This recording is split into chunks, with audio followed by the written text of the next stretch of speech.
Now turning to President Trump, who has sent a really strong message today at the tax cut roundtable, promising to keep regulations low and businesses flooding back into the United States.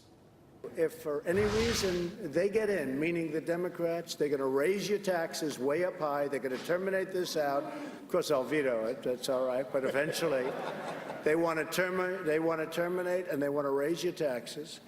And we cannot let that happen.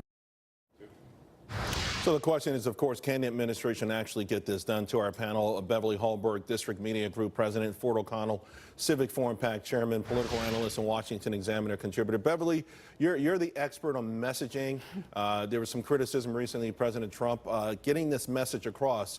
I thought he did a very good job today. What was your assessment? Focusing on taxes is the right thing for the president to do. I think this is a huge mistake by Democrats to move from the message that they had before, which was just an anti-Trump message, which wasn't working, to now, by the way, we want to raise your taxes. They need to talk about more things about what they are for.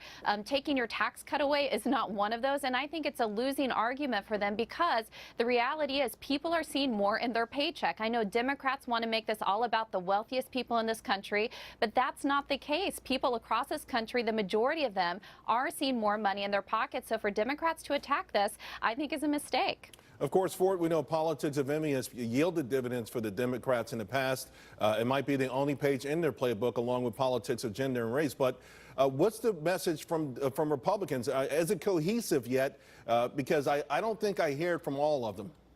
No, I don't think that Republicans are being cohesive yet on this message. I'd like to add to something that Beverly just said. What I'd like to see President Trump and House Republicans do is say that this doesn't just benefit the tax cuts in the Trump economy, doesn't just benefit registered Republicans and the rich. It benefits Hispanics, African Americans, and the entire middle class. Take the Democrats' argument away from them. And look, if Republicans are going to hold the House, it's going to be largely predicated on the Trump economy. That said, what they also have to remind a lot of unaffiliated and independent voters is, guess what? It's not just the Trump economy. If Democrats get into power, you have to remind them exactly how haywire it's going to go and the fact that they're going to try to stymie the Trump agenda. Beverly, what about the idea also usurping some of the Democratic platform? In other words, you know, we've seen companies say we're going to speed up paid maternity leave. We're going to institute paid sick leave.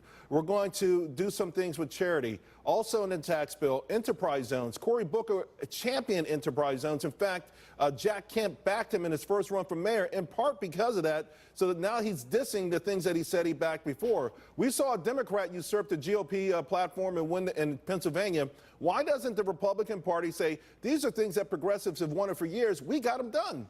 Well, even when you're taking a look at Ivanka Trump and the things that she has pushed for under this administration, of course, the family leave, the paid family leave is one of them. But here is the consistent fact about Republicans. They're typically horrible when delivering a message. They rarely talk about things that they're for. I think they should be running on the things that were victorious, that people can agree on. And I think the tax reform package is the area that they need to focus on. But here's the problem. Let's not forget, tax reform happened in January. I don't think we're going to see any more Republican victories with midterms around the corner. The question is, can they bank solely on the tax reform that took place versus people remembering the omnibus and how much money they're spending at the same time? I think for Republicans, the problem is they didn't keep the train going with more Republican victories. So quickly, Ford, I know you want to jump in, but also the likelihood of making these tax cuts permanent this year.